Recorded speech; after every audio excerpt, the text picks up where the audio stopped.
Good morning, good afternoon, and good evening, wherever you might be joining from. I am HR Funk, and welcome to my post NRA annual meeting live stream. I have a ton of information for all of you today, and I've got answers to some of the questions you asked in my last live stream. And really, the biggest problem I have today is trying not to forget some of the things that I want to tell you. I will try to take some questions from the chat log down the side of the screen over here during the course of the live stream, and I'll answer your questions as best I can.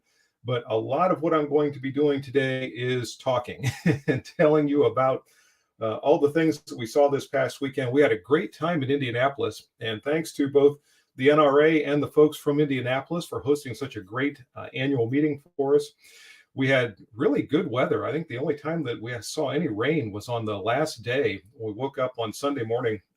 It had rained overnight, and I think it rained a little bit during the day, but that was it. So great weather. We were able to walk to downtown Indianapolis when we left the convention each day and get something to eat in some of the restaurants down there. So we had a really good time. From where I live to Indianapolis is about 4.5 or 5 hours. So we took off on Thursday night, Thursday morning. And we got there about 3:30, something like that in the afternoon, and did just a quick lap around downtown Indianapolis and then headed off to our hotel room. And our hotel was out near the airport, which is on the opposite side of Indianapolis. It's on the west side of Indianapolis. So from the hotel to the convention center was about 7 or 8 miles. And there were some things that I noticed different about this year's annual meeting. And one of the things that I noticed that was different and really caught my attention right off the bat was there was not a shuttle service taking people downtown to the convention center. And I think in every other annual meeting that I've gone to, they've had that for people that are coming in for the convention. The NRA would contact, various bus companies and whoever that would come in and transport people from all the various hotels where they had booked rooms for people for the annual meeting to be able to go downtown. And that was one of the things that caught my attention this year that gave me the idea that the NRA might not have quite as much money coming in as they previously did. The other big thing that caught my attention is usually there is a big concert on Saturday night that has some sort of a well-known musical act that's playing. We saw Alabama the last time we were in Indianapolis, and I can't remember who opened up for them, but good show. It was at Lucas Oil Stadium, and this year there was no Saturday night concert. So I just wonder about that, and I wonder what that might portend for the future of the NRA. For anyone who's never been to the annual meeting, it is enormous. The feature of the annual meeting is the exhibit hall. Now, there are all kinds of other activities going on. There are seminars, there are breakfasts, there are auctions, there's all kinds of, it's almost like going to a county fair or a festival, but the exhibit hall is enormous. I've never been to the SHOT Show, but my understanding is that the SHOT Show is larger, but I can't imagine it being much larger because virtually everyone who is anyone in the firearms industry, ammunition industry, hunting, all of the peripheral entities, organizations, and businesses around the shooting and hunting sports have people there.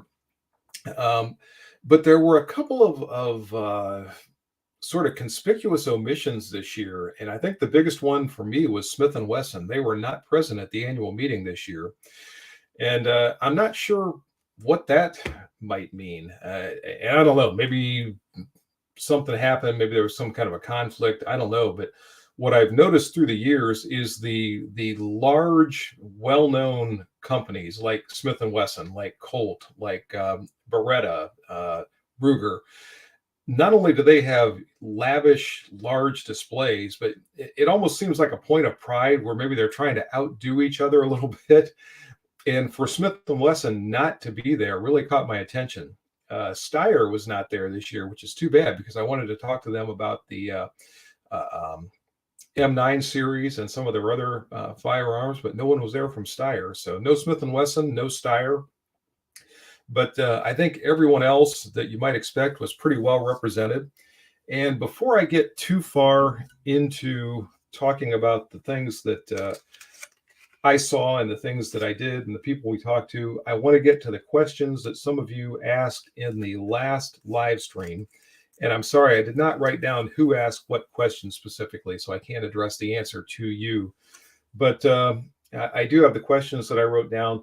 Someone asked about CZUSA and if they were going to be bringing the Bren 2 into the USA. And the person I talked to at the CZ display just didn't know. And you get that sometimes, because sometimes the representatives that they have in the various booths are, from the marketing department or whatever, and they might not know just exactly what direction the company is going to be moving going forward in terms of new products or product development or whatever. H&K VP9 subcompact, someone asked if that was going to be forthcoming.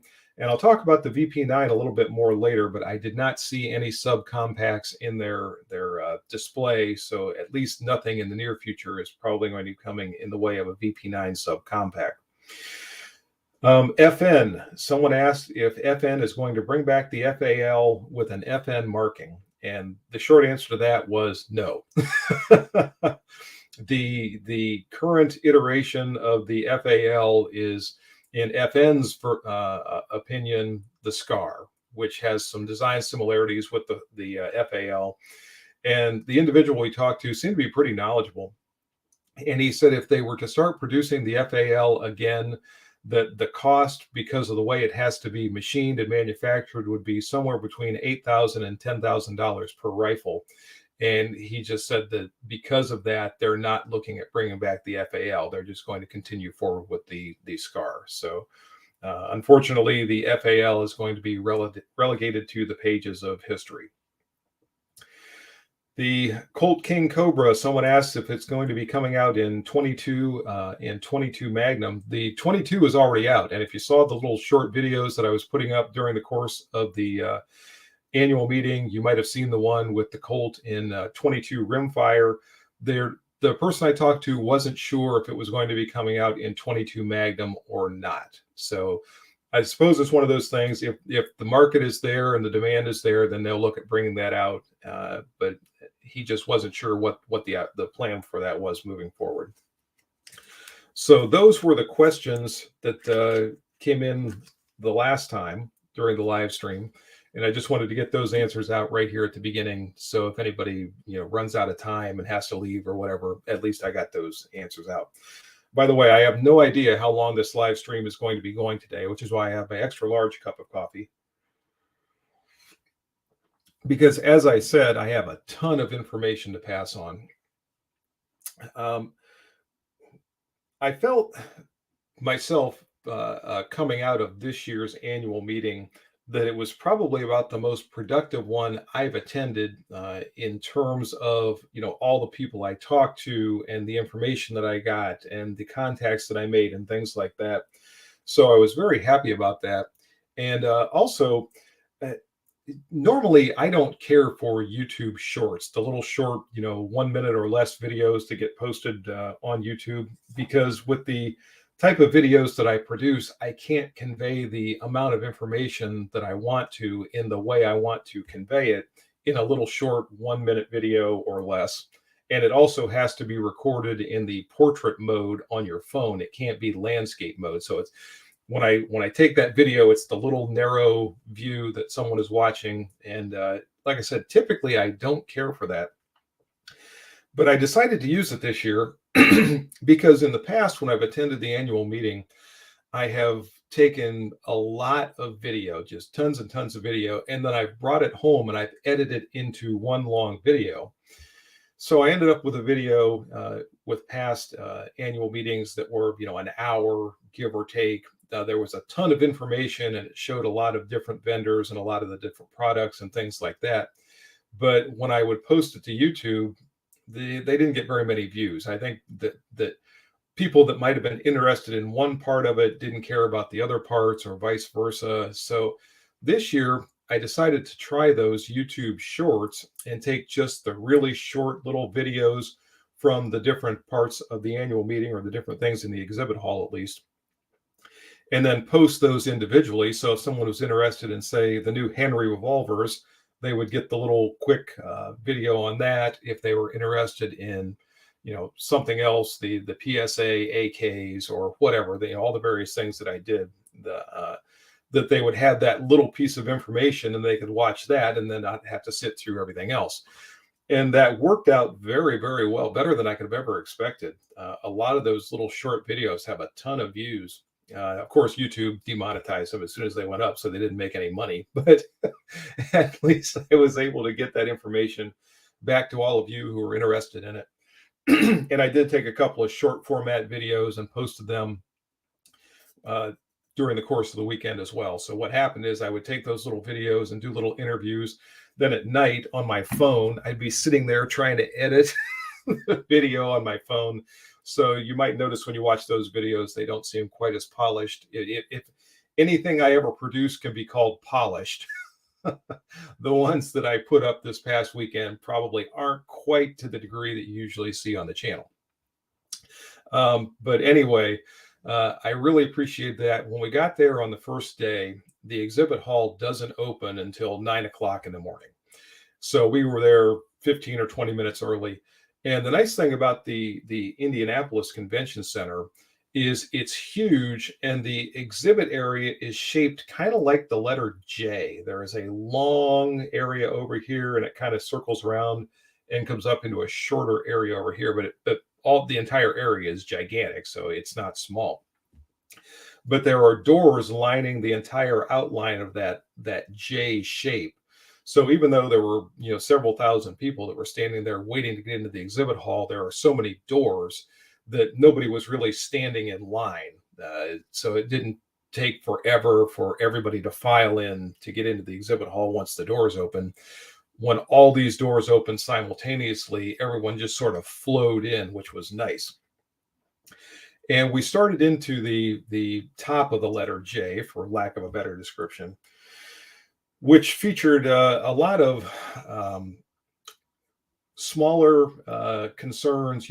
We did not walk into the area where right away we were in, say, the Ruger display or the Beretta display or something like that. We started into the area where there were, like I said, a lot of smaller, some safari companies. There were some other types of companies that had products in through there. But one of the first ones we came up to was someone who is providing firearms or CCW insurance. And I took a couple of minutes to talk to those folks because I get a lot of questions from all of you about, CCW insurance, firearms insurance. And in talking to the gentleman there, I asked him if he'd be willing to come on during a live stream in the future and give us some information about his company and some of the services they provide and things like that. And he said he would do so. So I'm going to try to schedule that in the not too distant future to get some information out to all of you, and also to get some information myself about that company and their products. So watch for that coming soon.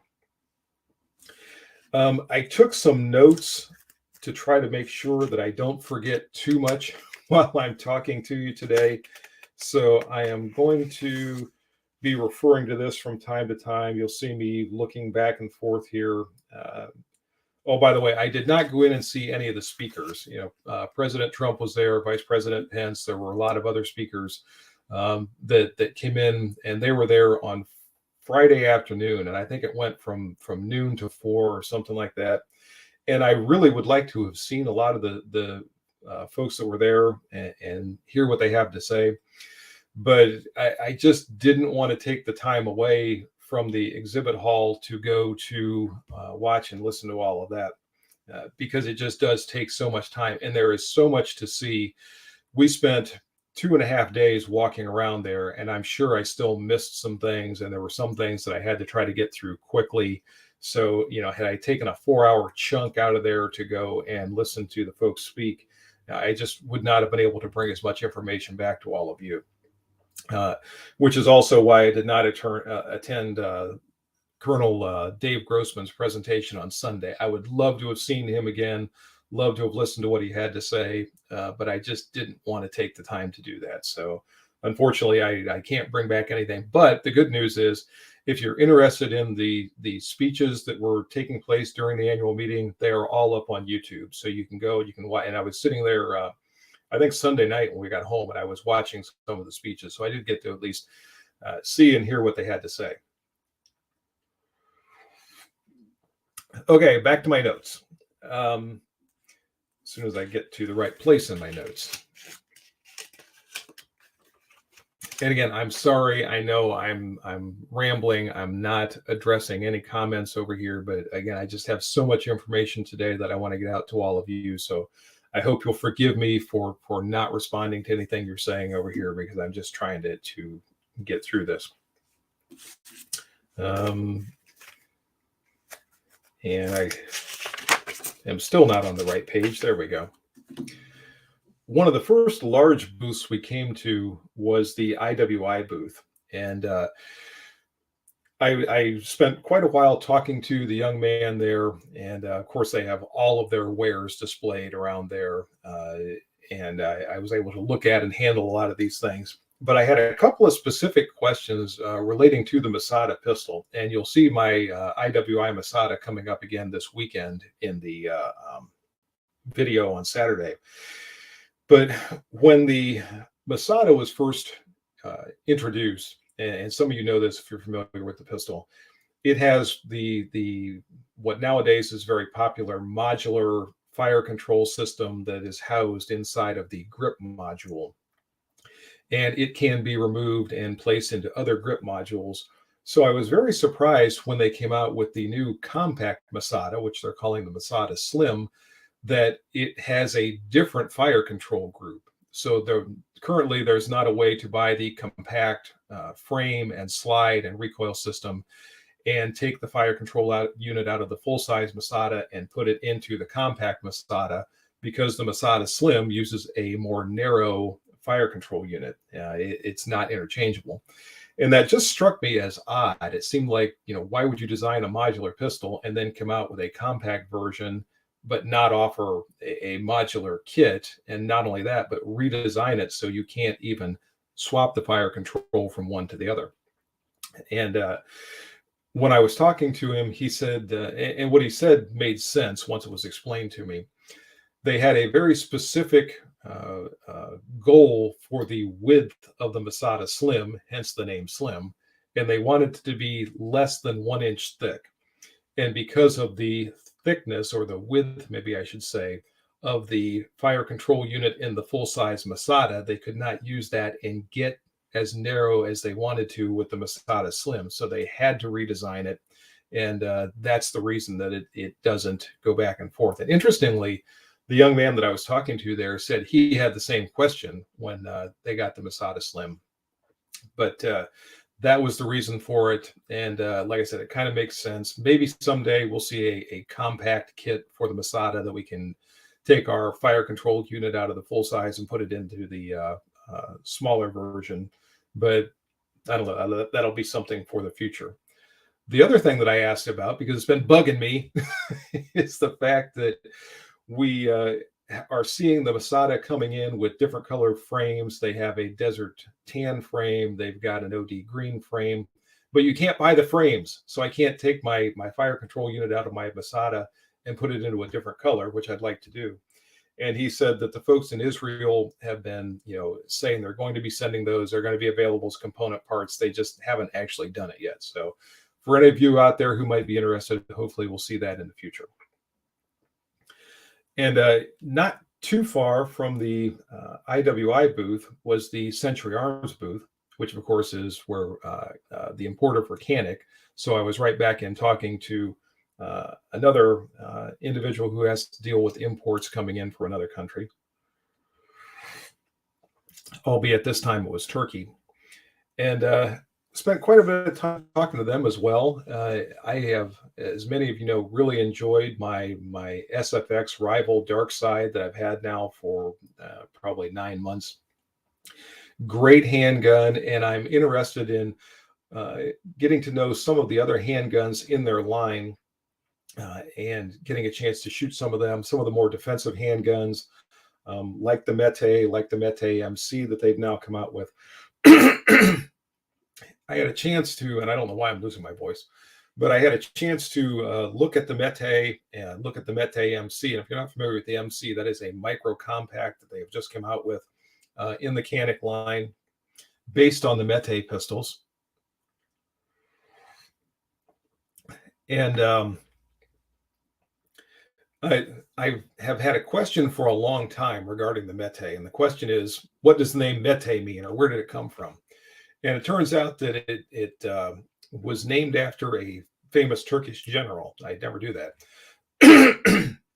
So it'd be a little bit like somebody in the U.S. naming a handgun the Patton or the Eisenhower or something, which would be kind of cool. The such and such Ike, that'd be kind of a cool name, the such and such Patton.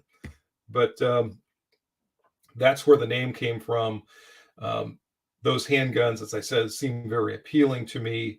Hopefully I'll be able to get some of them in. And I talked to a lot of these folks while I was there, and I had business cards made up. And check this out, guys. How's this for slick? Not surprisingly, Mimi helped me with these. And if I can get that in front of there, business card that I was able to pass out. The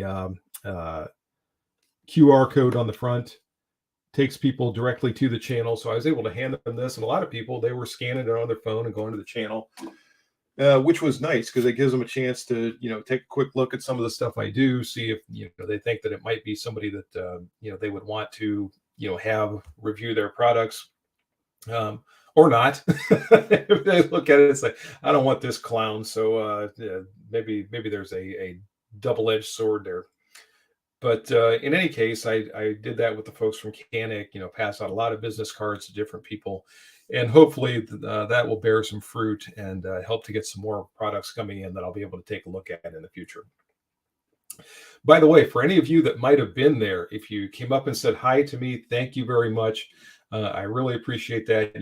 Getting a chance finally to interact with some of you. So many of you I know just as screen names, even though you're here all the time in the live chat when we have the video premieres, and I see you in the comments. We converse back and forth all the time. Finally, having people come up and being able to put a face with a name and talk for a couple of minutes is really fantastic. So thanks to all of you that came up and said hi. I really appreciated it. And speaking of saying hi, here's an interesting story. I was walking through there and I saw Hickok 45. And he has commented on a few of my videos, and I think he was even present maybe in a live stream a while back. And he recognized me, and I walked up, and we shook hands and had a very pleasant conversation. I probably talked to him for 15 minutes, maybe longer, talking about my channel, his channel, producing firearms content on YouTube, talking about his channel in the early days and how it developed and all that. So very, very nice conversation that I had with Hickok. So Hickok, if you see this, thank you very much. I enjoyed the chat. So hope to see you again someday. Interestingly, though, I think that was the only other person from YouTube that I saw there. And in the past, I've seen multiple other folks. Now, there very well could have been people there that I just didn't see. So that's very possible. And I also saw people that I didn't recognize walking through there with, phones with microphones and things like that, taking videos. So there could have been people that I'm just not familiar with them or not familiar with their channel. But Hickok was the only one from YouTube that I recognized. And that was another change this year, too, in the annual meeting. In the past, of course, he's passed away now, but Lee Ermey was there. The last time we were in Indianapolis, Chuck Norris was there. Some really well-known celebrities, and I didn't see them this year. I saw some people that I knew. Bill Wilson was there. The well-known instructor who always appears in his videos, and his name just went right. It has the goatee, wears the glasses. It'll come to me sooner or later, but anyway, saw him. I saw people like that I recognized from the industry. I had a very nice conversation with Ernest Langdon, and I've talked to him before, just a very personable individual. So I enjoyed talking to him, hearing about his firearms and his products, which there are several things that I really enjoy about the annual meeting. And one of them is meeting some of these folks and talking to them and hearing about the backstory for their products and how they got started. um, for a lot of these, even though they're very well-known people in the industry, they had something about their firearm or their ammunition or their holster or whatever that they didn't like. So they modified it, or they started to produce something just for themselves, and it worked well. And then one of their friends would see it and said, "Hey, would you make that for me?" And so they would do that, and then a couple more friends would ask about it, and then the next thing they would get the idea, well, maybe I can market this. So they would start to produce it, and all of a sudden it would catch on. And it's fun to hear those stories, and hear about some of the products that came to be and how they came to be. The other thing that I always no, it was not Masada Ayub. It is Ken Hackathorn. That I could not think of his name to save my life. That's the other gentleman that I saw there. He was in the Wilson Combat booth. I didn't see Masada Ayub this year. I've seen him in the past, but I didn't see him this year. But anyway, the other thing that I really like is interacting with the people that are just getting started in the smaller companies. Ruger doesn't need me. Smith and Wesson doesn't need me. They got Jerry Michalek and people that are really well known in the industry that can represent them and their company and their products. But a lot of these smaller manufacturers, the people that are just getting started, they don't get a lot of exposure, and I really enjoy being able to help some of those folks out. The very pleasant woman from Incognito Wear IX. You might have seen that little short video clip that I did with her. Very pleasant person, just getting started, coming out with a line of women's clothing that is intended for concealed carry for women, which is a very, very neglected market. So, I feel good about being able to help those kind of folks out and get some exposure to their products. So that's just a little side thing for me that personally I enjoy.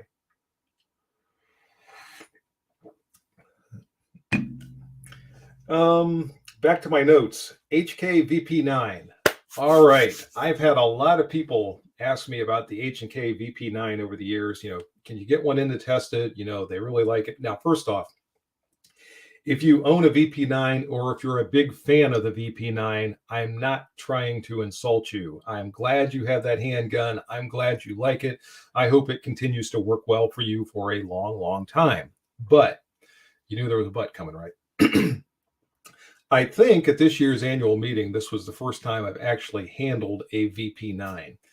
And I was kind of underwhelmed by it. Now, I didn't shoot it, obviously, but in looking at the grip of the VP9, I thought that it was going to have a much softer, kind of a rubbery feel to it that would really, grip in your hand, or you would be able to get a really good grip on, kind of like the Hogue rubber grips for revolvers or semi-autos for that matter. And it didn't. It was kind of plasticky feeling. And not only was it kind of plasticky feeling, but it didn't have a lot of the grip texture like some of the other firearms that are being made these days, Smith and Wesson 2.0s or whatever. So it almost felt a little slippery. I was just not blown away by the way it felt. It also didn't have a tremendously fantastic trigger.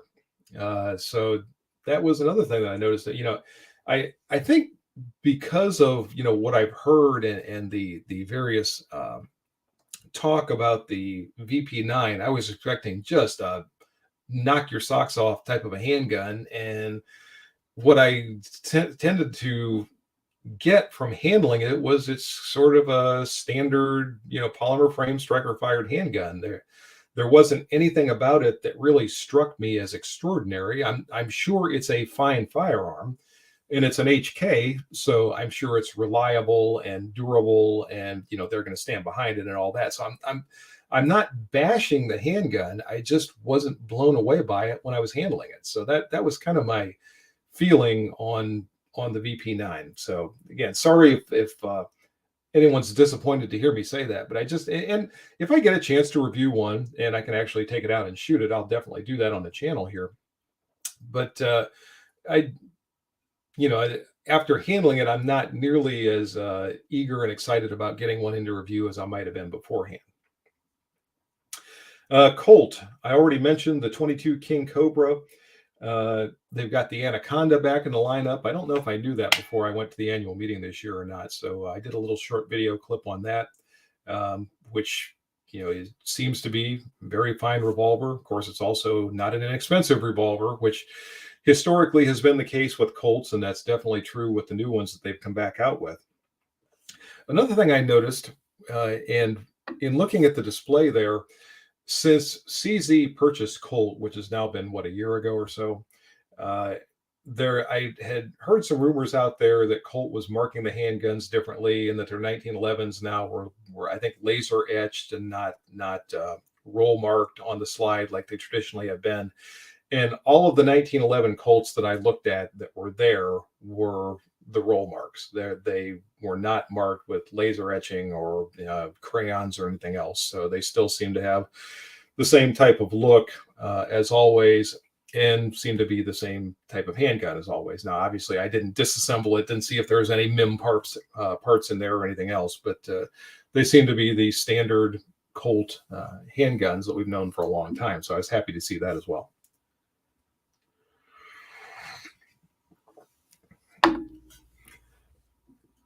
Walther, the big thing that I wanted to see, and I could not wait to get to and I'm mispronouncing, it's Walther, the Walther booth. Couldn't wait to get there because I am really excited about getting one of the final edition P99 pistols. I saw that come out in the SHOT Show coverage from a few months ago, and I have been very impatiently waiting to get my hands on one of those things. And it turns out that I had a misconception, and I'm glad I was able to clear this up. And for any of you that might be interested in this handgun, I want to make sure that I get this information out to you as well.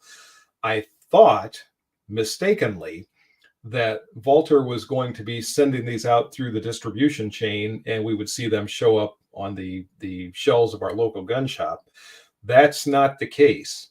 These are going to be on an as-order basis. They've got a certain number of them that are being produced, and if you want to get one of those things, you need to get on the order. And in fact, I sent an email to Walther yesterday, Walther USA, to get on that list. I've not heard back from the email yet, but I'm also going to talk to the folks over at Hot Munitions and see if they might be able to contact any of their distributors and see if they can get one of those on order for me. I have no idea what the time frame is going to be. The way it sounded, other than the ones that were present at the annual meeting, and they had quite a few of them there.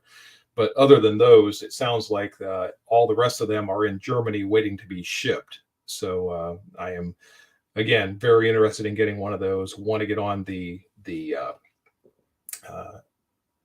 order list for that so I can get one of those in. And part of the reason that I'm so interested in one of those is because when I look at the newer Walther designs, now, again, I'm not bashing them. So if anybody likes them, the PDP, PPQ, whatever, I'm glad you like it. Again, I hope it works well for you for a long time. But when I look at it aesthetically, and I know nobody cares about aesthetics. The only thing anybody cares about is, function, et cetera, et cetera. But when I look at it, they have gone to a much larger, blockier slide on their newer handguns. And I think the lines of the P99 are much more appealing. It's a more pared down slide on the P99. And I actually like the trigger function on the P99. And I know a lot of people don't, but for about 7 years, I carried a Smith & Wesson SW99, which was a P99 clone. In fact, the lower half of that handgun was made by Walther in Germany, and it's essentially exactly the same as the P99. So I'm very familiar with the trigger system of the P99, and I actually kind of like it. I think it has a lot going. There was a lot of thought and engineering that went into that trigger system when it was developed back in the mid-90s. And again, I very much am a fan of it. So before they're all gone, I want to get one of those. And there are other things about the final edition too that I like. I like the OD green frame. I like the uh, dual paddle magazine release. That was something else that the SW99 had, and that's another one of those things. A lot of times, folks in the U.S. don't like those because we're so used to the 1911 style button for a magazine release. But I found that it was actually quicker and easier to use my middle finger on my shooting hand to hit that magazine release when I was performing a reload, and I did not have to turn the pistol at all in my hand in order to hit a button. It was very quick. I basically maintained more or less a shooting grip as I was performing my reload, and it was just very quick and very natural for me. So I really like that dual paddle magazine release. Now, some of the folks I worked with at the time didn't like it nearly as well as I did, but I'm a fan of it. So all that to say, I can't wait to get a P99 final edition in. I really want to get one so I can review it for all of you and let you know what I think of it. I think I'm really going to like it, and I really am looking forward to adding that to my collection.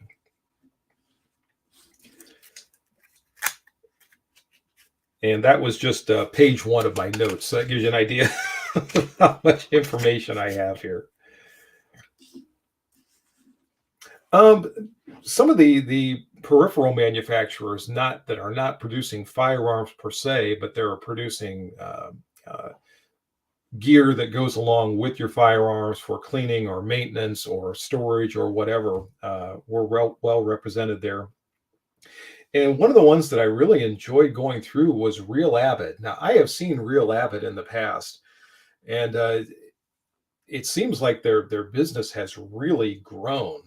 In the past, they'd have a few small tools and one thing and another, but not much. But they've really expanded to include a lot of gunsmithing and a lot of gun maintenance tools that are very innovative and very creatively engineered.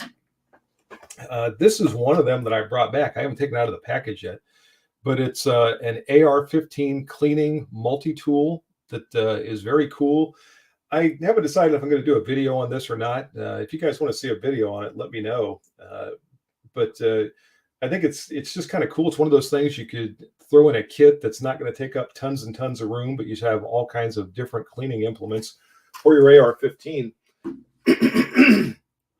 And I'm just looking at that as sort of a representative item or product from the Real Avid line. I also ordered a vise while I was there. Actually, Mimi ordered it, but they've got some other things. And the gentleman I talked to, and I've got his card here someplace, was their vice president in charge of marketing. And he was one of the people I gave a card to. And I said, I would really like to get some of these products to be able to review on the channel to get the information out to my viewers. And since then, I followed that up with an email since I got home. And hopefully I can get some of those here and review them for all of you and take a look at them, because again, they're just kind of innovative and creative in terms of the type of things that they're putting out. So it's one of those things you wouldn't really necessarily think of a maintenance or gun cleaning company and their display as being something that you would really be interested in, but it really was. I found that to be kind of cool going through their display there. And I think the creativity is another thing that I really like about the annual meeting. You see some of the things that people come up with that, sometimes it's a gee, why didn't I think of that sort of thing? But other times it's just, people that are creative and artistic because it's things I would have never dreamed of. There was a woman there with her husband. And if you've ever fired a bullet at a steel target, you know how it makes that splatter that's kind of almost like a star-shaped splatter, especially if you use like a jacketed hollow point or something like that. And she was taking those things and plating them with silver and gold so that it was this star-shaped bullet splatter. And she plated them with the, like I said, the gold to silver, whatever, and then would put gems in the center of the star-shaped bullet splatter and make jewelry out of it. And my Mimi, actually, she bought a necklace for herself, and I got her a couple of earrings for her birthday. It was very, very cool. And her husband was there. He was wearing a cowboy hat. I think they were from Texas. If they see this and I'm misspeaking, forgive me. I think that's where they said they were from. But he was wearing a cowboy hat, and it had a leather hat band, and there were larger bullet spatters that she had done attached to his hat band, and they looked like conchos. They looked like something that would have been made, just for that, but they were actually these bullet spatters that she had coated with the precious metal and use them for his hat band. So very, very cool. And again, you see those sort of things there that just kind of amazes you that somebody was that creative and that innovative, that they came up with something like that they can turn around and actually market.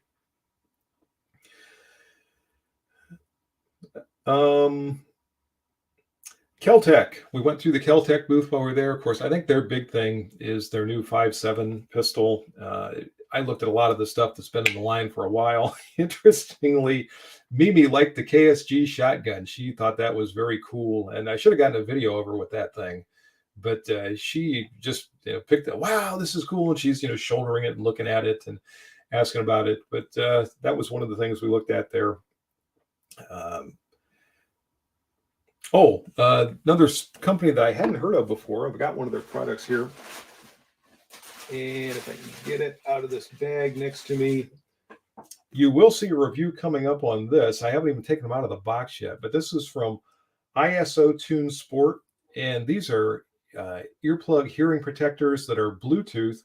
They Bluetooth with your phone. And I was talking to the gentleman there. I said, I'll be making videos, and I'm out on the range, and all of a sudden my phone will ring. So I have to stop everything, get my phone, answer the phone, have the phone call, a phone conversation, then set everything back up for my video. And I said, these would be really cool because if I have them in and my phone rings, I can just hit the button, have my phone conversation, hit the button again to end the call, and, be able to go back to shooting that much quicker or working on my video that much quicker. And these also, they're noise canceling. They, if I want to listen to music or something, if I'm using them while I'm mowing the yard or listen to an audio book, I could do that. But they're small, they're light, they're rechargeable. So I'm kind of excited about giving these things a try. And that's something I, again, just haven't even had a chance to take them out of the box yet, but look forward to seeing a review on those coming up in the near future.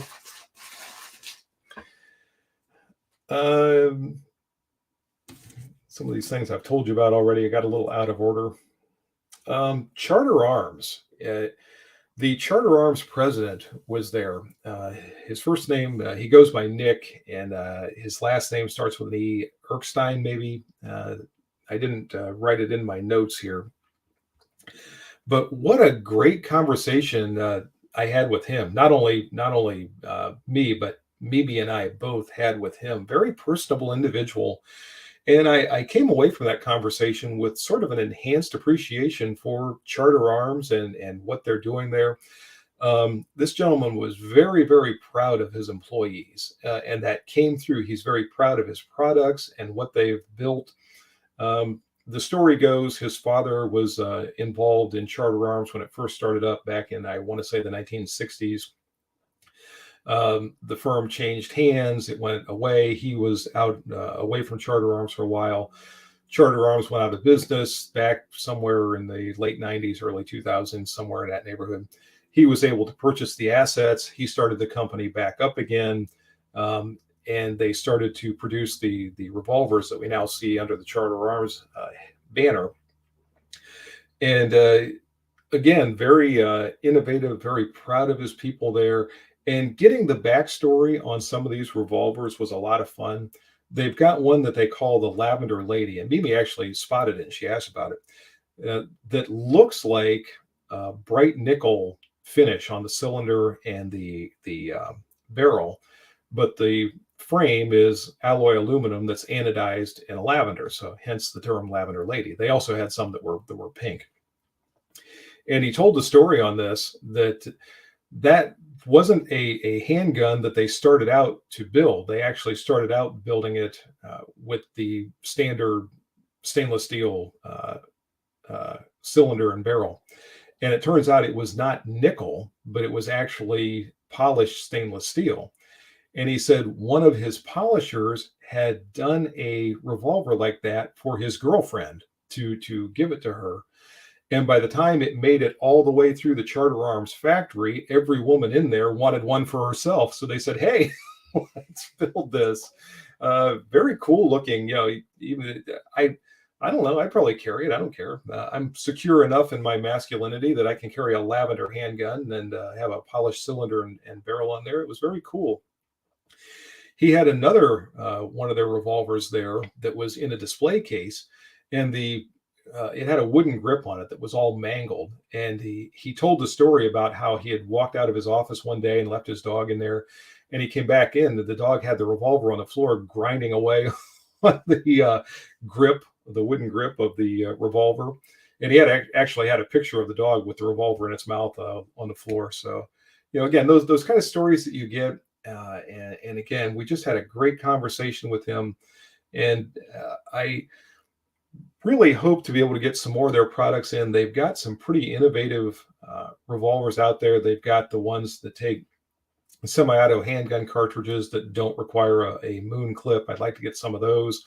Wouldn't mind trying a Bulldog. I haven't shot one of those in a long, long time. So we'll see what happens. It really, again, just felt good. And meeting these folks and getting to know them a little bit, and knowing that when I talk about their products,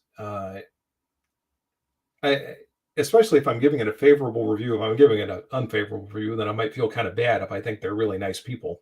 But if I'm giving it a favorable review and I think maybe that's helping to send some business their way, and knowing that I'm helping good people is another thing that makes me feel good. So that's always great. And that was really the way I felt coming away from Charter Arms. CAA, another great conversation there. You might have seen the review that I did a while back on the MCK, which is I'm going to call it a housing. That's not a good way to describe it, but it's for semi-auto handguns like the Glock, like the Smith & Wesson, so forth and so on. And in that video, I told the story that prior to that, I kind of looked at those things as a gimmick. I thought, this is silly. This is somebody that's trying to be way too tactical, and they get this to impress their friends at barbecues or whatever. But after using it, and I borrowed a Glock 17, and it was actually his MCK from ERJG 1954. And going out and shooting it, I was kind of surprised at how much more shootable that made the handgun platform, being able to shoulder it in that little probably chassis system. That's probably a better thing to call it. The MCK stands for Micro Conversion Kit. But I was really favorably impressed by the time that I got done with that. But I had a great talk with the president of that company, who's retired, a retired lieutenant colonel from the Israeli military. His name is Mikey Hartman. Good guy. And I asked him about the whole pistol brace thing and how that's going to affect them. And his feeling on it was that eventually in the courts, that's going to be overturned. I hope he's right. So for now, they're allowed to keep selling the MCK, but if you put a handgun inside it, once the ban takes effect, then that could potentially cause some legal problems for anyone that's doing it. Hopefully, in the end, like I said, we'll see that finally put to rest by the courts, and we won't have to concern ourselves with it anymore. And surprisingly, there was not a lot of talk about the pistol brace situation during the annual meeting. I expected that to kind of be the buzz while I was there. I saw a few other braces and a few other firearms that might be affected by that ban if it comes into play or comes into effect. And at this juncture, it looks like it's coming into effect. I don't know if any court decisions are going to be able to come out quickly enough to be able to prevent that, because it's May 30th, May 31st, something like that, it actually goes into effect. So it would be nice if we would get an 11th hour stay from one of the courts on that, but I just don't know if that's going to happen or not. I really don't think it's a realistic expectation at this point. EAA was another booth that I went through, and I did a couple of short video clips from there. One of the things that I looked at was that MC14T, which is a basically a reproduction or a clone of the Beretta tip-up barrel 380 semi-autos. And seemed like a cool little firearm. That's one of the things, there's a lot of interest in those, and I was one of the ones going into the annual meeting that I knew was going to be there. I thought I'd take a quick look at. I think that video, the little video clip, is done pretty well with a lot of views, so that kind of bolsters that notion that there's a lot of interest in it out there. Sometimes just picking up and handling a firearm, you don't know whether it's going to, function well, or what kind of accuracy it's going to have or anything else, but just being able to handle it and look at it seemed like a nice enough little handgun. I thought it was kind of cool. But the one that really caught my attention there was the one that I did the longer interview with. And the gentleman was Paul Richter. He is I think the vice president of EAA. And he took the time to show us their compact high power clone. And I thought that was really cool. They have not only the standard compact P35 design, which is, I think, a 3 3/4 inch barrel, or they're about 3.5 inch barrel, maybe, version of the P35. But they had not only the standard one, they also had the Ops version, which has a cutout for a micro red dot sight. It's got the straight trigger, but it has a lot of the bells and whistles that are a little more appealing, I guess, these days with some of the purchasers. And he said, moving into the future, they're also going to be producing that with an alloy frame. The ones that they had there that I was able to take a look at were both steel frame. So there's some weight reduction because it's a more compact P35, but obviously when the aluminum frame version comes out in the future, it'll be even lighter yet and a little bit more carryable. So I just found those to be very cool. I was glad to be able to talk to him. He was another person I handed a card to. And I would love to get either that MC14T or one of the compact P35s coming in the near future that I can take a look at and let you all know what I think about it, and actually get it out on the range and see how it shoots, or they shoot. TZOS. It was funny going to the TZOS booth because, and I didn't make it there until the second day. They were in the shorter part of the J on the other side of the exhibit hall. But I got to the TZOS booth, and I think he's their media coordinator. I might not get that right. His name is Jared. So Jared, if you see this and I got your title wrong, I apologize. But he had seen the videos that I did recently with my Raider that I just purchased a few weeks ago.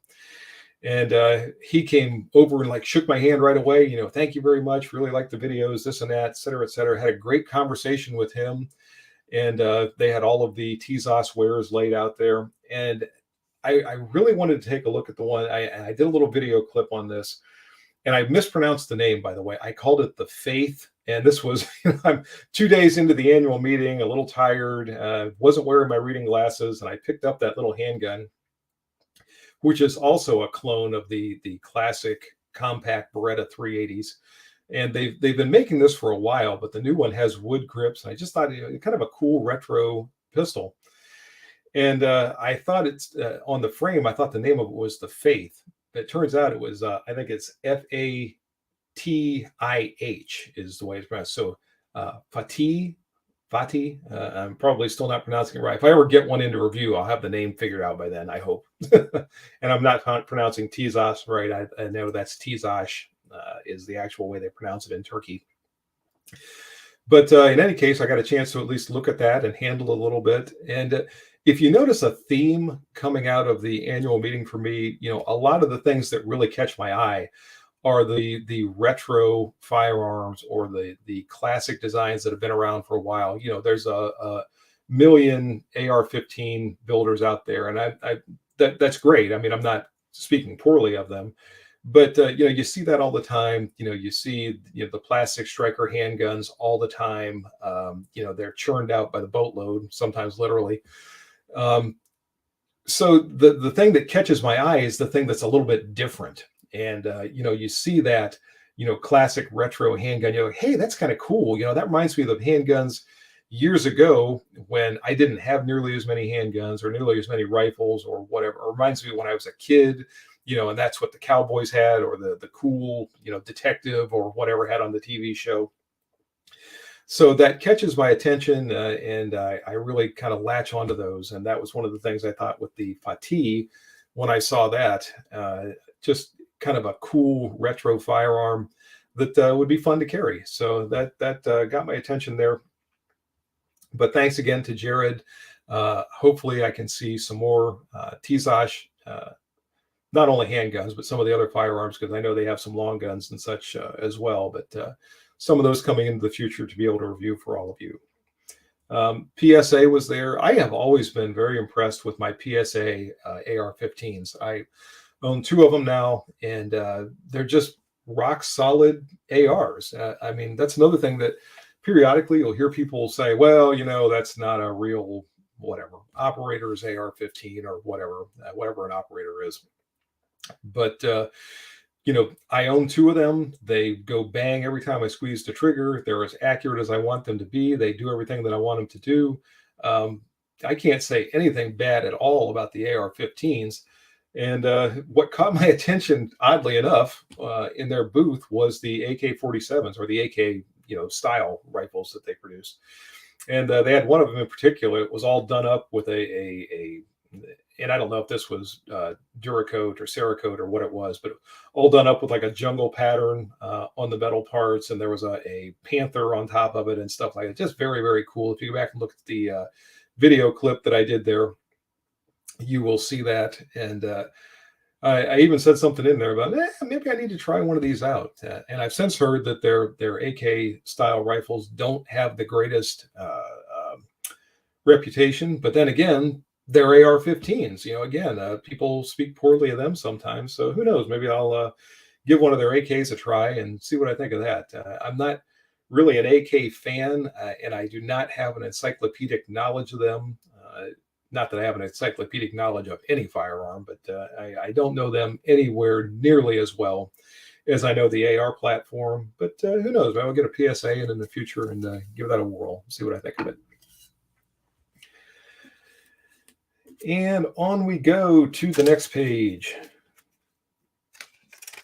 If I can get a hold of it. Henry revolvers. There was one that caught me completely off guard. I didn't know a thing about Henry having revolvers in the works. And it was actually Mimi that spotted. She was looking through one of the flyers for the annual meeting on Thursday night when we were in the hotel room, and she says, "Hey, Henry's got revolvers." I said, "What?" "Give me that." And looked at it, and it had the Henry revolver. Of course, it wasn't a very good photo that I was able to look at there, but I thought, wow, that's cool. Yeah, a new wheel gun. Again, you see what catches my attention. Tons and tons and tons of poly strikers, but wait, a new revolver? Oh, that's cool. And I was very impressed by them when I looked at them. Now, a lot of people have remarked on the MSRP. I don't know what they're going to hit the shelves for. The MSRP is north of $900. But, nice bluing. I like the brass grip frame. It kind of harkens back to the Colt revolvers of the 1800s. And I just thought that is really neat. And somebody talked about the brass and being soft. Henry's brass that they use is a particular type of brass that is as strong, I guess, as steel, which is why they use it in some of their rifles that are chambered for centerfire rifle cartridges, because of the strength of that brass that they use. So I'm not concerned about the brass grip frame on the revolvers. But they have some other cool features. The cylinder is quick release. Now, somebody said something about the cylinder falling out of the revolver. It's not going to fall out of the revolver. It is latched in place until you release it, and then the cylinder comes off to make it a little bit easier to clean, so you're not having to try to hold on to the cylinder and either keep it as part of the revolver while you're cleaning it, or take out a screw like I have to with my Smith & Wessons and take them apart to be able to clean them or whatever. But they have that quick release cylinder. That's kind of cool. The ones that I looked at had fixed sights or notches in the top strap of the frame, but the front sight was interchangeable. I think he said they come with either 3 or 4 front sights, so you can adjust your elevation by using a taller or shorter front sight. So I thought that was kind of cool. Six-shot revolvers, roughly the size of a Smith K frame.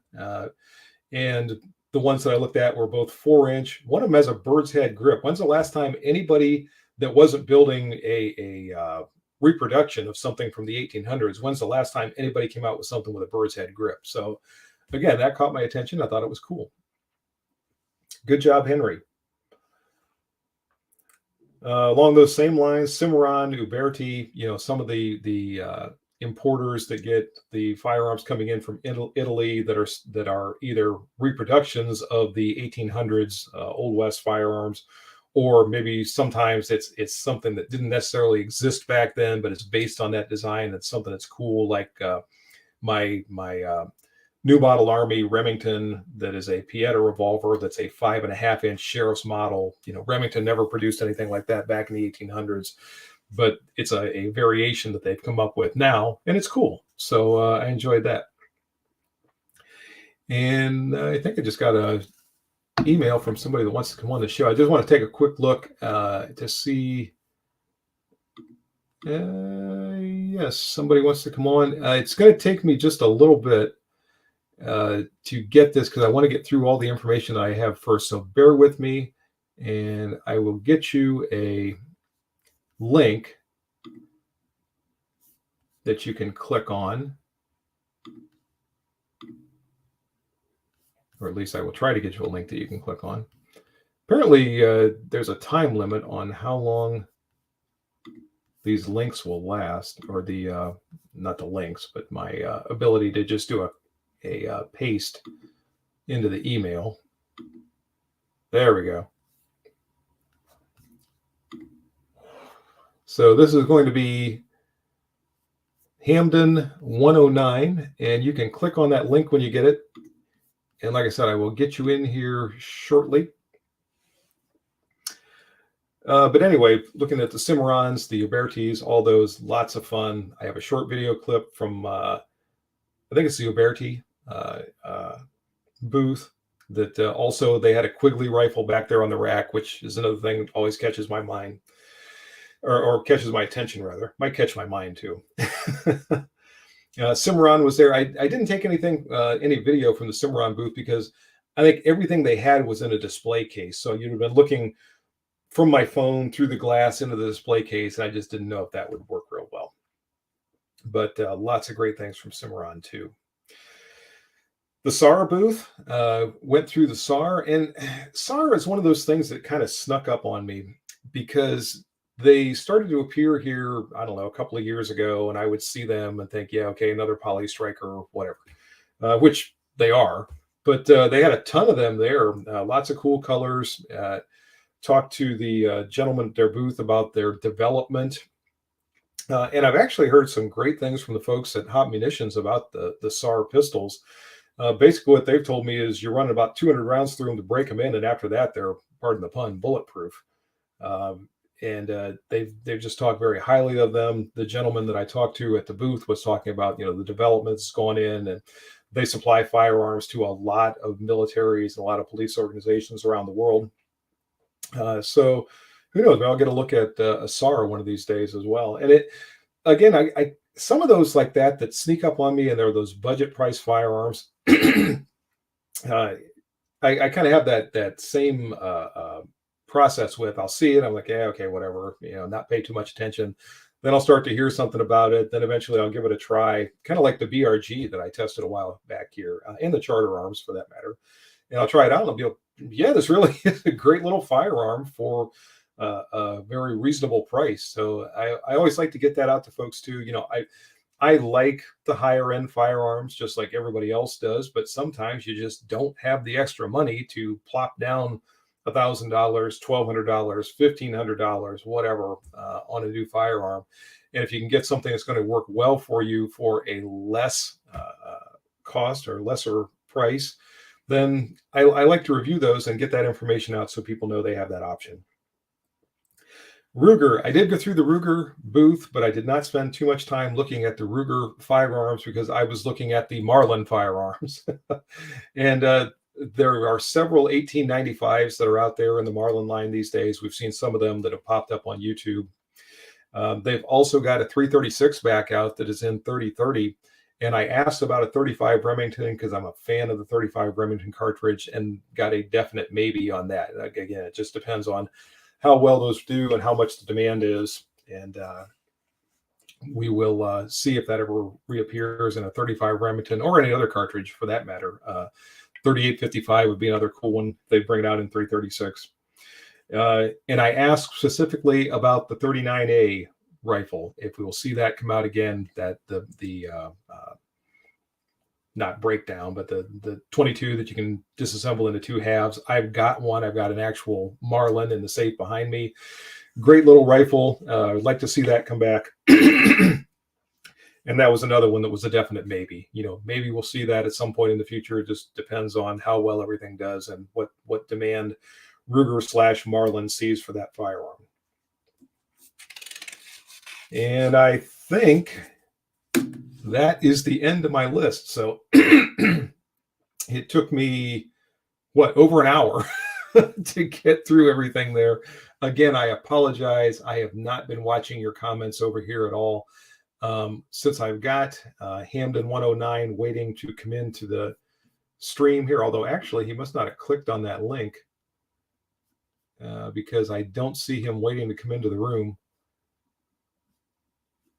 And let me know quick over here in the chat, Hamden 109, if you got that link, because normally when somebody clicks on that, they show up down here and I can click on that and actually bring you onto the screen here, and I'm not seeing that currently. Now, while we're waiting on him, I'll jump over here and take a look at some of your questions and comments. And I'm just going to start at the top of my current list where we've got Jeff Tim. And he's talking about boomers wanting what boomers want, what the Gun Control Act took away in 1968. James Vader agrees with the comments on the PSA ARs. Yeah, like I said, I really like the PSA ARs. I've not tried one of their pistols either. That's one I wouldn't mind trying. That it's another one of those Poly Striker pistols. It's a Glock clone, so I kind of know what I'm getting into with looking at one. But if I get a chance to try that out, I will. Mr. Goldenrod, metal guns are still cool. Yes, they are. Oh, by the way, did you guys see that clip on the Winchesters? And I know they're made by Moroku in Japan. I know they're not the old Winchester company. And somebody took me to task on that, talking about, buying, Winchesters that are made in Japan or whatever. But they look like beautiful rifles, finely finished, just gorgeous with the color case hardening on some of them. Beautiful bluing. I really think they're nice looking rifles. I had a chance to shoot another one of ERJG's, one of his 1895 Winchesters a while back, chambered for the 405 cartridge. Great rifle. So, I know they're made in Japan. I know it's not the old Winchester. The old Winchester is not coming back. So I really think if you're interested in something like that, and those old classic designs that still say Winchester on the side, that's the route we have to go these days.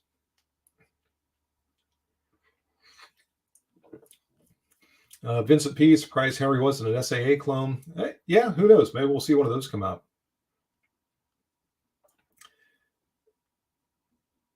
And just going down through here, people talking about the Henrys quite a bit. And Let's All Play says, greetings, Chief. Hope all is well. Forgive me for asking a question off topic. Please feel free to ignore if such isn't relevant to you. I must have missed the question. I'm sorry.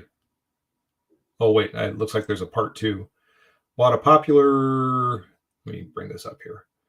Popular AR-15 that came with an optic ready. Bought some Magpul backup iron sights. Was wondering how you would suggest putting such on Loctite. I know a lot of people do that, and I suppose it's a good insurance policy.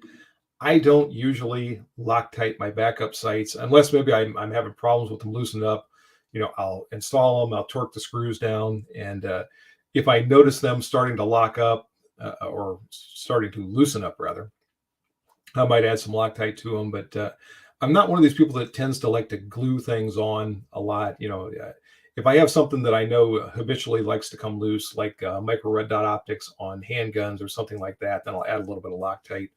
But I have a friend who like super glues everything down, and if you ever go to take it off, you're going to have a job ahead of you with that. So that's why I tend to avoid Loctite if I can. Jeff Barron, what about the alloy Kimber K6? I actually saw several of those there, and they've got quite a few variations of them. I've handled them, and it was weird. I think it was the Kimber booth where, and all these firearms that they have there, or at least all the handguns, are tethered somehow to the bench or the display case or whatever they're displayed on.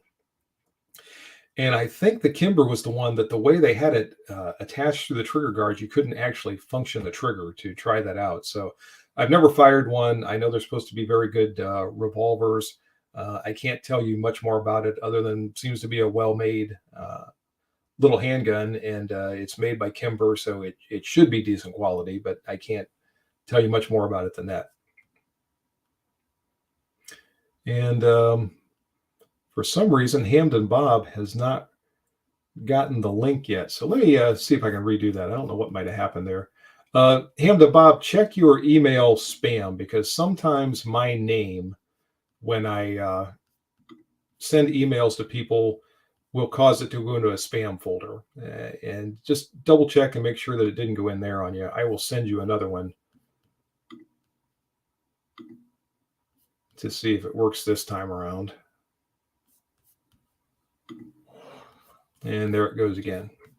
By the way, if anybody else wants to join, feel free to shoot me an email just like Hamden Bob, and I will get you a link, hopefully. Vincent P, did you stop at Alchemy Custom? Yes, I did, and I had them in the list, and I must have skipped over it. I forgot to mention them. And by the way, Vincent, when I got your message saying check out or stop by Alchemy Custom, I thought you were going to be there. So I got there, and I'm walking around going, hey, is Vincent here anywhere? And they're looking at me going, who's Vincent? So once we figured out what my mistake was, then I had a great talk with the folks there. And I told them, the gentleman asked me, he says, are you a 1911 fan? Well, yes, I am. And he was showing me their handguns. And I was also very impressed by them and impressed by talking to him. And I said, I've always really wanted to have, at least one high-end 1911 that was built the way I wanted it to be built. And they basically build those 1911s to order, so I could get my arch mainspring housing, I could get my short trigger, I could get the sights that I wanted, I could get the finish I wanted, all that kind of thing. And so I asked the $64,000 question, which I thought might be just about the right amount. How much do these go for? And they're depending on what all you get. Obviously, the more you get, the higher they go. But $3,000, $3,500, at least for starters. And then again, sort of depending on where you go from there. And I thought walking away, maybe if I save my pennies and could have that 1911 built the way I want, that would definitely be one that I would look at. So I did really enjoy speaking to them and seeing the handguns they had there on display. Some very beautiful, and they are also affiliated with Cabot firearms, so the Cabot display was more or less in the same booth as theirs. And I can't even look in the direction of the Cabots because I can't afford to even turn my head that way. But that was a lot of fun too. Richard Williams, so after looking at all those guns, what do you think your next purchase will be?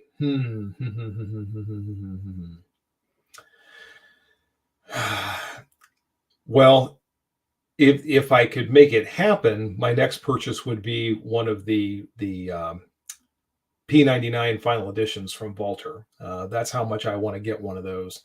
But a lot of it's going to depend on just what becomes available the soonest. So a lot of these have not even made it to dealer shelves yet. So availability is going to play a big part in it. If they were all available right this minute, like I said, the Valter P99 would be my next purchase. Chiapa Rhino, I did look at some of those. That was another one that I could not work the action on. So I still have not had a chance to do much with a Chiappa Rhino other than just hold it in my hand and look at it. Oh, another firearm I forgot to mention. SIG had the new XM7 military rifle on display there, the one that is allegedly going to become the new standard issue battle rifle. And I gotta say, I just wasn't a big fan of it. I'm sure it's a fine rifle. I'm sure it's accurate. I'm sure it, runs like a sewing machine and never has a malfunction, all those kind of things. But I picked it up and it is heavy. And I've had some people mention, well, it's only, a pound heavier than the M4, or it's the same weight as the M16A2 or whatever. If it's, nothing on it, that's probably true. But the one that they had there had an optic and an optics mount, and I think it had a bipod on it. And just picking it up, it was heavy. I mean, it felt to me heavier than my M1. Now, obviously, the balance is different and all that, so maybe that was just a perception on my part. But, big, heavy, kind of ungainly. I'm not absolutely certain what it does that a compact M14 chambered for the 762 cartridge doesn't do for a whole lot less money. In terms of both the firearm itself and the ammunition. I don't know if it does go forward and become the new standard issue. I hope it is fabulous, because I want our troops to have the absolute best equipment out there they can have. So I hope it does very well, but I've got some reservations about this particular rifle.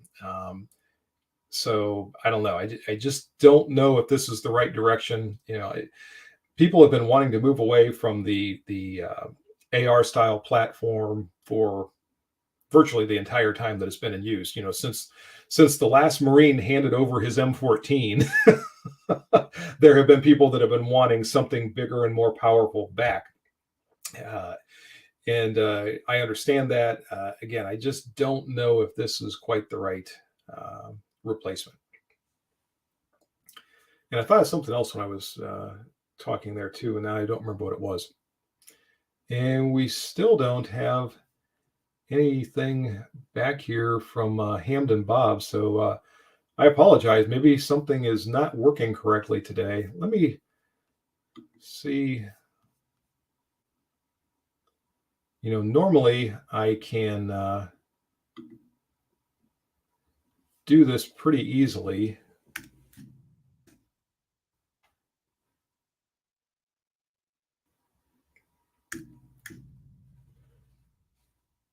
Maybe there's some other glitch today, and I'll try it this way once and we'll see what happens. I don't know if that'll work or not. That's coming through StreamYard itself rather than me copying and pasting the link and sending it through my email. So we'll see what that does.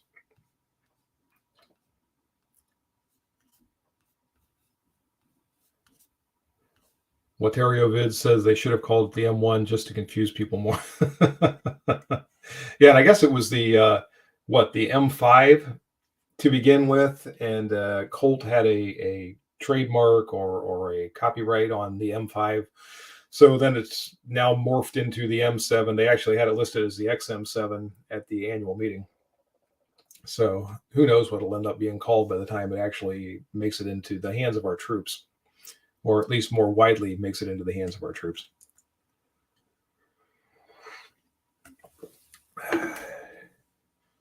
But that is, I think, all of my coverage.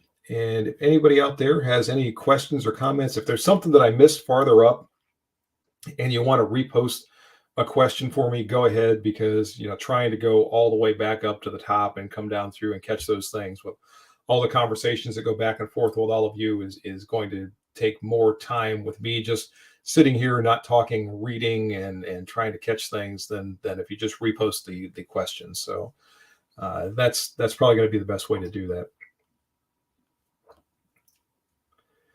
Jeff Tim says the old Winchester is now Henry. Yeah, kind of. I mean, there are obviously some differences, and they've borrowed some from the Marlin design too. But as far as being a U.S. based manufacturer and turning out really nicely made lever actions and some classically styled firearms. I would have to agree with you. The chat log seems to have stopped, and I don't know if it stopped on your end as well, or if mine is just frozen. I'm not sure what's going on there.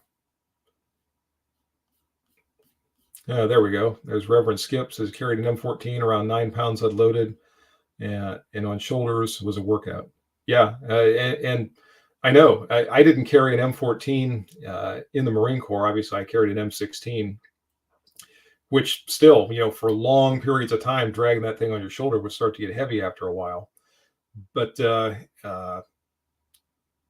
M14, obviously, I've carried it around in matches and places like that. So something even heavier yet than that, I think, is just going to be a load. And it looks like Hamden Bob has made it. So outstanding. I think we'll bring him on here. Bob, give me a chance to get you into the room here. And here is Hamden Bob. Thanks for joining us. I appreciate you stopping by. Sorry there was so much trouble getting you on.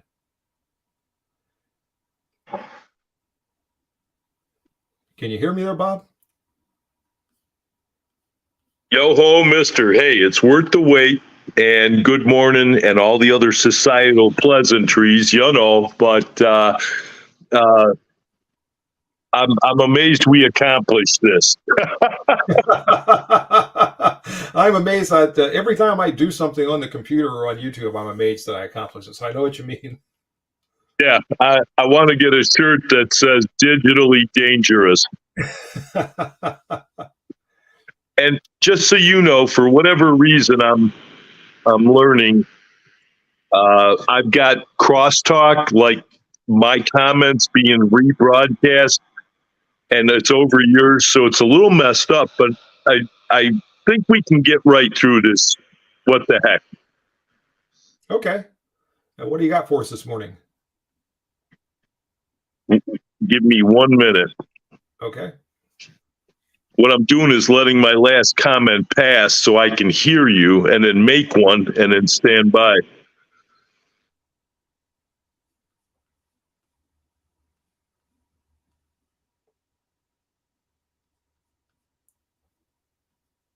Okay, good. Hey, what I really enjoy, thank you for the show update, and thank you for the many and diverse ways you fly for all the weaponry, and you serve a broad range of people, from novice shooters all the way to the pros, and so you handle it all well. That's why I support you monetarily, because I believe in you. And I don't do that for everybody. It takes a lot to gain my trust. You got it because you're the real deal. And pretty much I wanted to just convey that in public because you make it happen. And again, trust, it takes a lifetime to build a reputation. It takes about 3 seconds to burn it down. Well, thank you very much, Bob. I appreciate that. There are so many things that come into my mind when people make such kind comments like that. I'm happy that I'm accomplishing what I'm trying to do. I want to put out that really, here's the buzzword of the day, that really diverse content, because it reflects my interest in firearms. Going all the way back to a kid. Whether I'm looking at a 22 rimfire, or if I'm looking at a 50 caliber sniper rifle, or some piece of gear or whatever, everything you see on the channel just reflects my lifelong interest in firearms.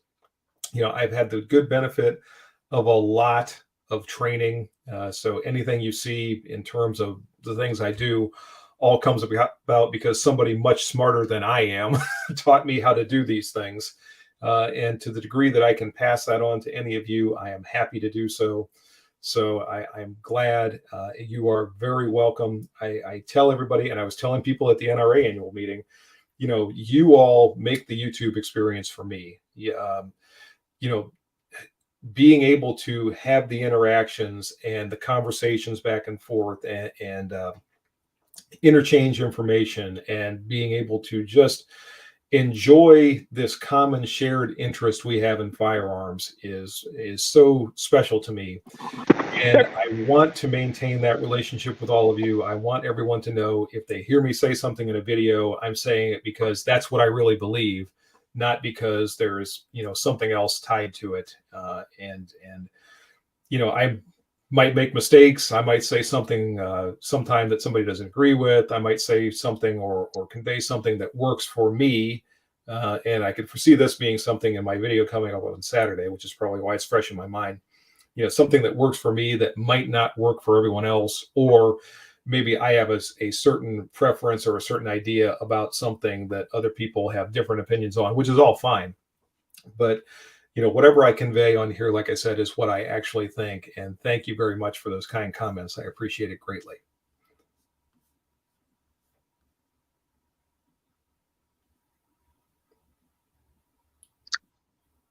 Well, my classic, and I heard two of you. I was deciphering as I went along. So far, maybe it just straightened out. So this is good.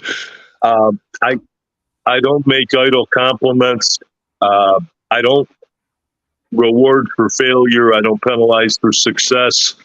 The main thing is I call you the real deal.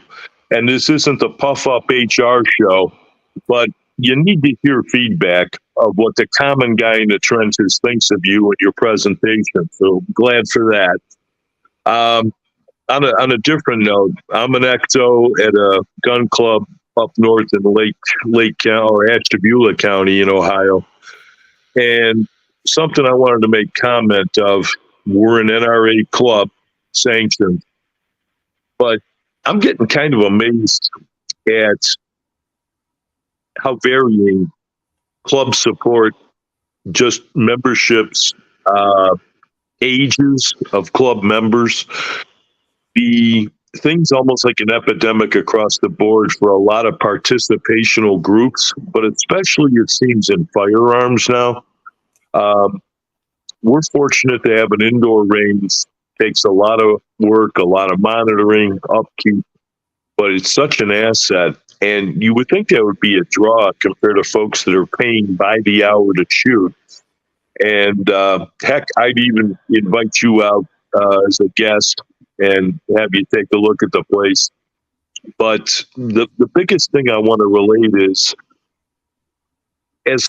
as gun owners, firearms enthusiasts, shooters, we do need to kind of double our efforts with the younger set to have them try things out. Take them, have them as guests. We've got a $5 guest policy just to cover things. And that's something I'll gladly pay for someone I trust to bring. And we're sort of losing our edge. A lot of it, I would say the average age of our members is 65 half the time, and we're around 265 members. Small club, 300 with a max.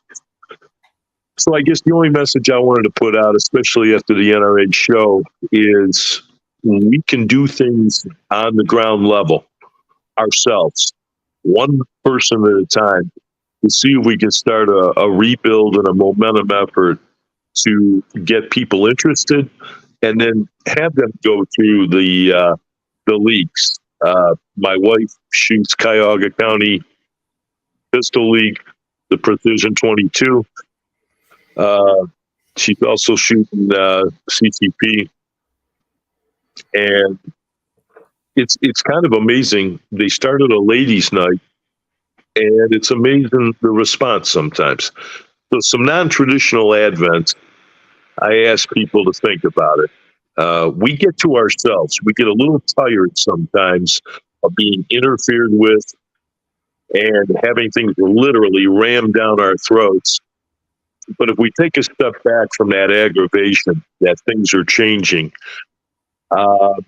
we can take one person at a time and bring them up to your resident club. Even if you have a range at your home, bring them in. Go over the basic before you have them fire, and let them understand that a weapon can sit on a table all day long. It's the operator that makes the difference. You could take down you could take down and make a problem with one of the McDonald's plastic silverware service sets. It is always the operator of the device that is the problem or the asset. So just be one. And that's what I wanted to say. I appreciate the theater, HR, and again, your whole crew. It's amazing the range of shooters that you attract. There are some real hardcore pros out there. And then there's schlemielers like me who just enjoy the deal. And I'm going to burn in hell, but doggone it, I love the Thesis 45 as just an everyday utility shooter. Go out, beat it up, let it have it, and keep the historical Colt tucked away. And I swear to God, they're going to call me Turkish. Believe it or not, the Gerson MCP 35 match, the way it arrived out of the box, their rendition of the P35, what a shooter, like clockwork. So the Turks have got something going on over there. And as far as I'm referencing these firearms for your everyday, put her in the trenches and let her rip firearm. Obviously, you want to maintain an original P35 value, an original Colt 1911 Alpha 1 value. But these things allow you to take a representative firearm out and have at it and enjoy the daylights out of it. And so many other good things to come. Thanks, HR. I really appreciate it. You are more than welcome, Bob. I appreciate you coming on the show. Thank you very much. You have a great day, and hopefully we'll sun's out again one time. And that was Hamden Bob 109 joining us on the show today. And I always really enjoy that when I have you folks come on again. It's another way that I can put a face with a name that I see all the time. So thanks again, Bob. Thanks for being a guest on the show today. By the way, Jeff Tim, I saw a question from you about Ashland Lake Gun Club, if it's still around. Yes, it is. I'm a member there. So I can attest to the fact that they are still here.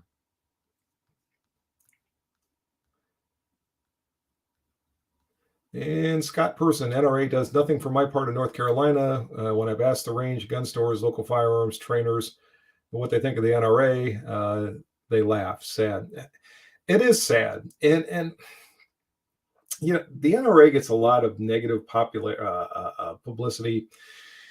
And, you know, the people in the gun control world have got to love that you know, NRA members are leaving the organization and that there is strife within the NRA.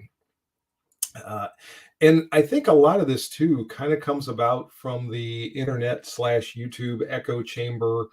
You know, there are things about the NRA that people don't like, but I think one thing to keep in mind is the NRA is not Wayne LaPierre, or at least not exclusively Wayne LaPierre. The NRA is not the NRA board of directors. The NRA is all of the members, you know, people like me, people like all of you who are NRA members.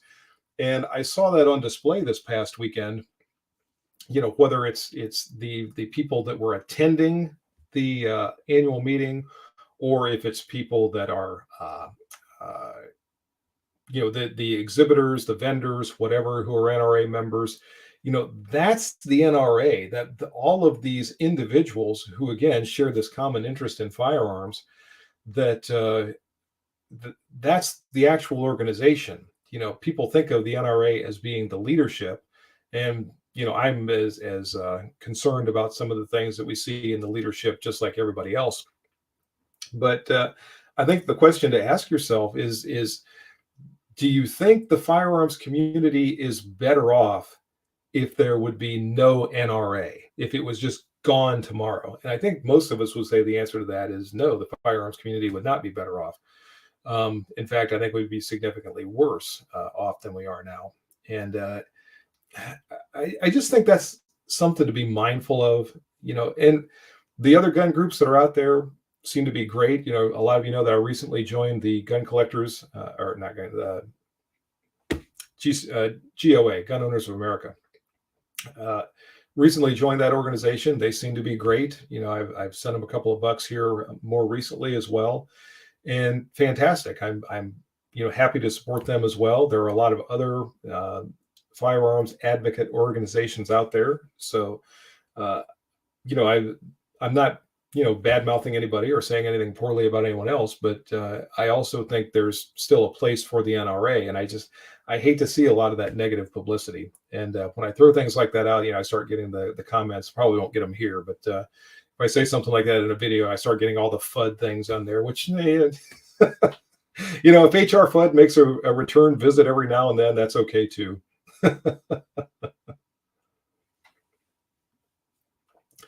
And what are we up to here? We just passed the hour and a half mark. So I think what I'll do, I'm going to wrap this up in about 5 minutes. And we've got 30 people that are, according to my count anyway, still 30 people in here. If you got any last minute questions, comments, or anything for the good of the order, be sure to post them up here and I will try to respond to them. If there's anything that I missed earlier in the show, I'll try to do that as well.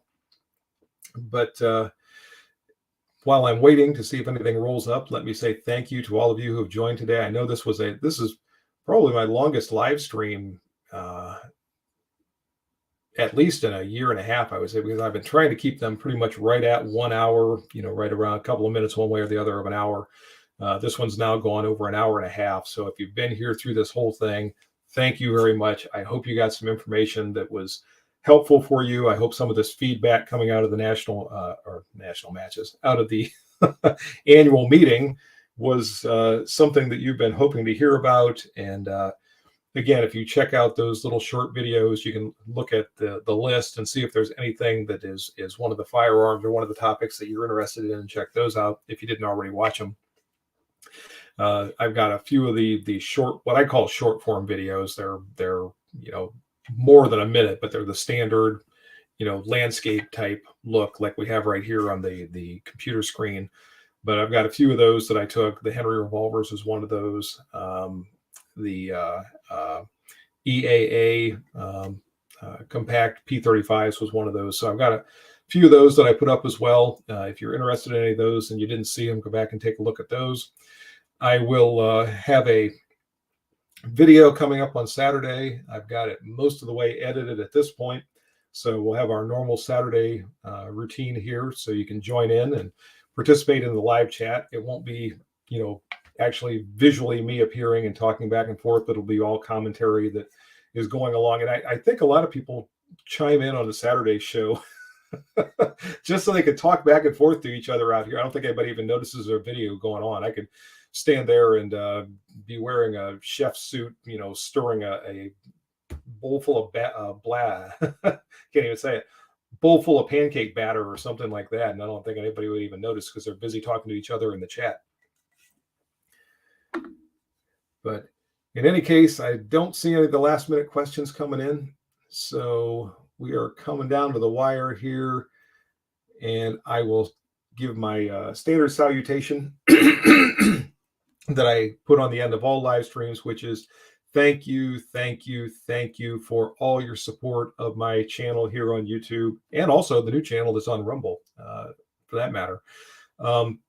As I said a little while ago, the thing that I get from this YouTube experience is my interaction with all of you. And it is what makes the YouTube experience for me. I'm to the point where I'm making a little bit of money on my adventure here on YouTube. But if I figured in my time and expenses and everything else, and my losing my voice, it would still be a money losing venture. I am confident of that. So, whatever I'm getting back is really not quite the break even period yet, or break even point.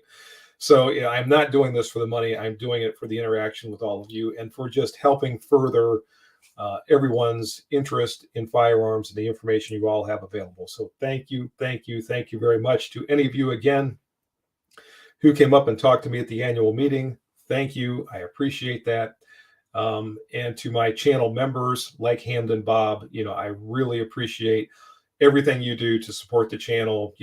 paying a subscription every month and helping to support financially, that really helps out, especially when YouTube starts to demonetize multiple videos, and all of a sudden that revenue stream that I usually am kind of expecting all of a sudden ends up being less on a given month. So thank you again to everyone. Have a wonderful day out there, wherever you might be. Looks like the sun is shining here and it's going to be a pretty nice day. I hope you have a great day wherever you are, and I will be back with you again on Saturday for a new video. So until then, everybody, good shooting and take care. Bye-bye.